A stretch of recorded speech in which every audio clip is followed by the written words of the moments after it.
Anda kembali menyaksikan Net Bali. Akhirnya jajaran Satreskrim Polsek Kota Singaraja berhasil menangkap tersangka penikaman terhadap salah satu ormas di Kampung Baru Singaraja. Tersangka nekat menikam korban hingga tewas lantaran meminta uang kepada tersangka untuk membeli narkoba jenis sabu-sabu. Ketut M alias Kelet dibekuk oleh jajaran Satreskrim Polsek Kota Singaraja di rumah keluarganya di Kota Denpasar pada Senin malam. Tersangka langsung melarikan diri ke Kota Denpasar usai melakukan penikaman terhadap Gede Sugiarta alias Botak. Kasus penikaman ini dilatar belakangi dengan korban Gede Sugiarta yang mendatangi tersangka di rumahnya. Dalam kondisi mabuk, korban pun memaksa untuk meminta uang kepada tersangka yang juga merupakan rekannya dalam satu ormas.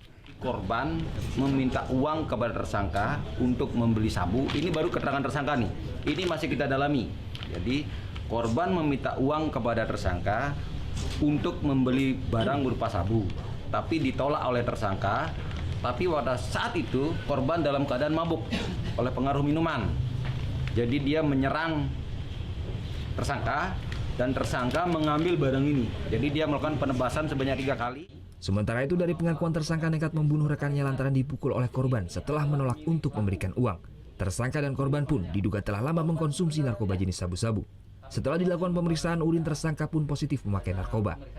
Itu dia mengeluarkan jimat, dia mengeluarkan silat. Terus saya didorong-dorong sampai di kamar suci.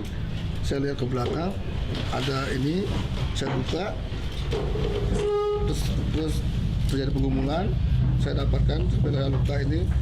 Saya coba untuk mengatakan nakuti, saya sendiri kena, terus dia melawan juga sampai saya melakukan itu.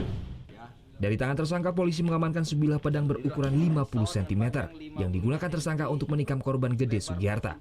Untuk mempertanggungjawabkan perbuatannya, pelaku dijerat pasal 338 KUHP dan pasal 351 ayat 3 tentang pembunuhan dengan ancaman hukuman 9 tahun penjara. Putu Wijana melaporkan untuk Net.